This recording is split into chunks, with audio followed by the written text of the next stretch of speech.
ज्योतिषीय क्षेत्र विशेष में हम कई तरह के योगों, युतियों, दोषों की चर्चा करते हैं। दशाओं के माध्यम से फलाफल की चर्चा आधार देखते हैं। नवमांश क्या कह रहा है, दशमांश की स्थितियां क्या है, तो वहीं पर अष्टक वर्ग का आधार क्या कह रहा है। प्रत्यंतर की प्रवृत्तियों के अंदर कोई बड़ा परिवर्तन तो अभी सम्मुख नहीं है।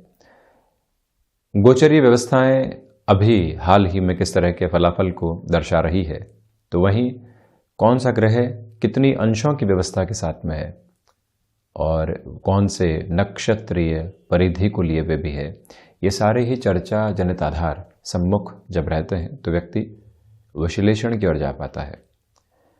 नवग्रही व्यवस्था में एक योग की प्रमुख तौर पर चर्चा होती आई है और ये चर्चा व्यक्ति को लुभाती भी है, रिझाती भी है, आकर्षित भी करती है। जब भी कोई व्यक्ति ये सुनता है कि कुंडली में गजकेसरी योग बना हुआ है तो वो इस शब्द से आकर्षित हुए बिना नहीं रह पाता।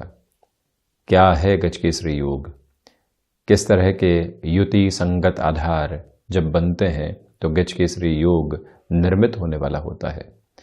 इसी के साथ बृहस्पति और चंद्रमा की स्थितियां ये सर्वविदित है कि गजकेसरी योग के साथ में जुड़ी हुई है। ग्रह व्यवस्था में चंद्रमा मन के अधिपति है और साथ ही साथ में चतुर्थ भाव के कारकाधिपति भी हैं।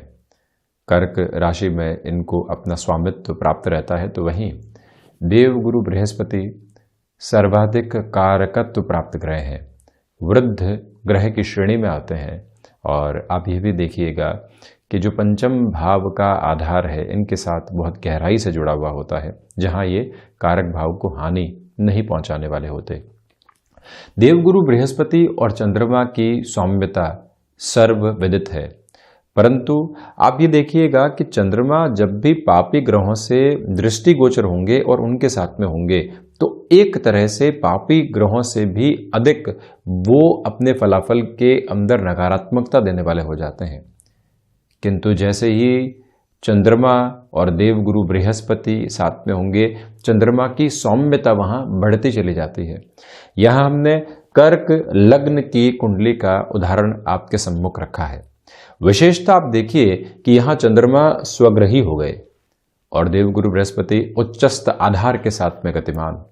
ऐसी स्थितियों में ये जो गजकेसरी योग का प्रवर्तमान आधार है ये अपने शीर्ष को लिए हुए होता है।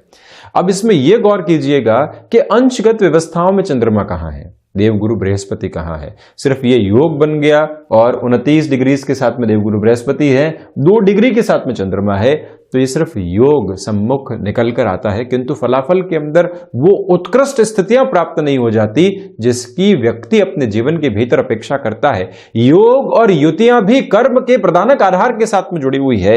व्यक्ति अपने कामकाज के अंदर एक निष्णात आधार को लेकर चल रहा है, उसके साथ में वर्किंग एक्सपर्टीज है। अब कर्म वहां किस सिरे के साथ में जुड़ रहा है, आपके पास में योग्यता है, आपके पास में हुनर है, आपके पास में कर्म करने की ताकत है, किंतु कर्म की ओर यदि व्यक्ति उद्वत नहीं है तो वो पहुंच का रहा है।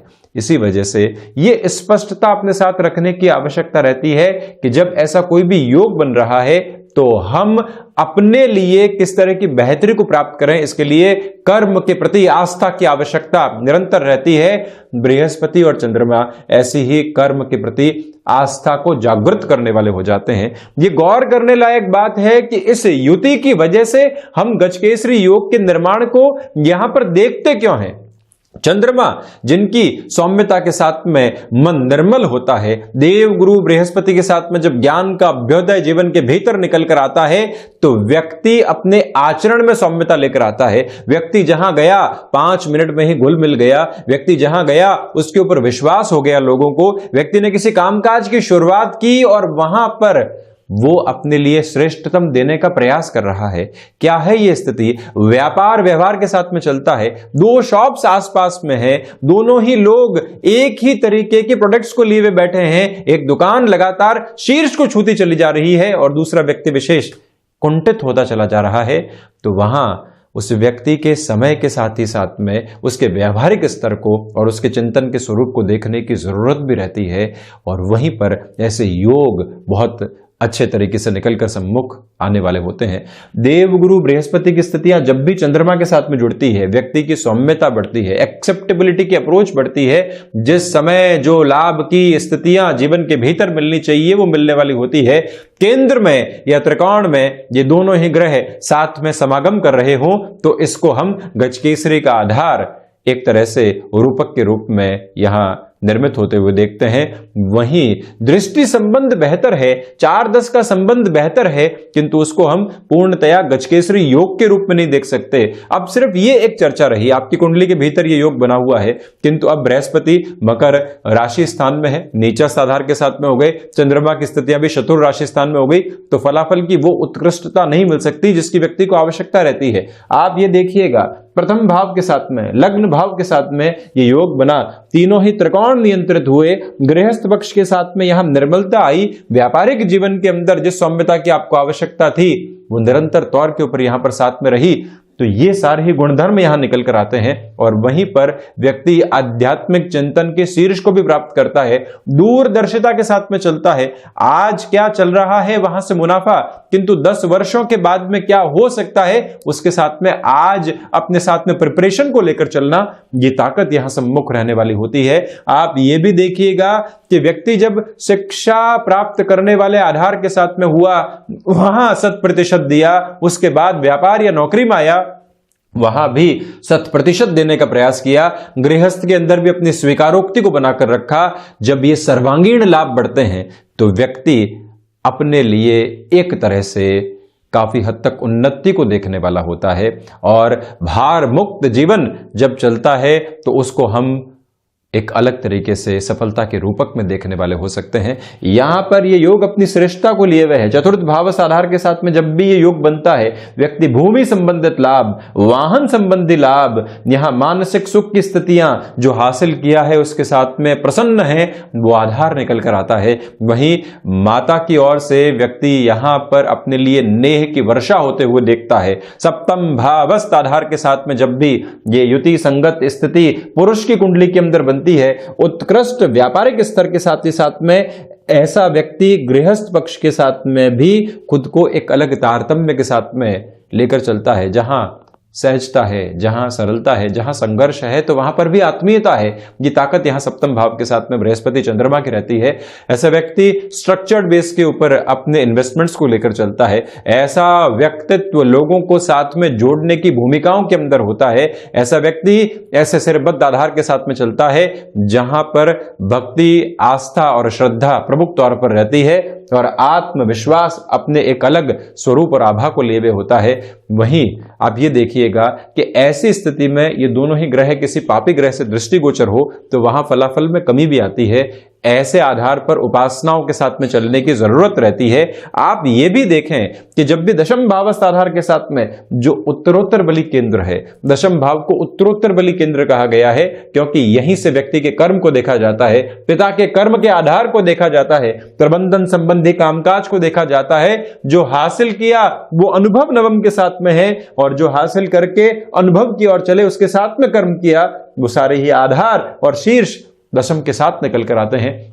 इसी वजह से ये दोनों ही ग्रह जब यहां दशम भाव के साथ में युति संगत स्थितियों को निर्मित करते हैं तो व्यक्ति के लिए काम काज के अंदर स्वीकारोक्ति और एक अलग तरीके का शीर्ष प्राप्त होने की प्रवृत्तियां रहती है। वैसे भी दशम भावस्थ बृहस्पति बेहतर पोजीशन में चंद्रमा के साथ में हो तो व्यक्ति भले ही जॉब की तरफ जाए या व्यापार में जाए, एक समय के साथ में शीर्ष को छूने की ओर जाता है, बशर्ते कि कमजोर स्थितियों में ये दोनों ही ग्रह रहने वाले नहीं हो, अंशगत व्यवस्थाएं बेहतर तरीके से हो। अब बृहस्पति यहां यदि राहु का नक्षत्रीय आधार लेकर हो तो फिर फलाफल के अंदर कमी आती हुई देखी जाती है। उस समय शिव उपासना और आराधना की प्रवृत्तियां भी सम्मुख निकलकर आनी चाहिए, ये भी एक मेजर बेस है। वहीं प्रबंधन के अंदर ऐसा व्यक्ति निष्णात स्थितियों को लेकर चलने वाला होता है और वहीं लोगों को सहजता के साथ में प्रभावित करना, यह भी दशम भाव के साथ की स्थितियां है।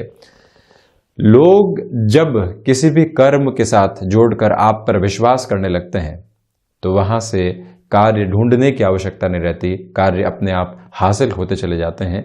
ये इन दोनों ही ग्रहों का युति संगत आधार रहता है। अब आप देखिएगा कि यही जो प्रथम भाव है ये लग्न भी है, त्रिकोण भी है, केंद्र की स्थितियों के साथ में भी है। इसी वजह से त्रिकोण के साथ फलाफल की एक तरह से चर्चा हुई।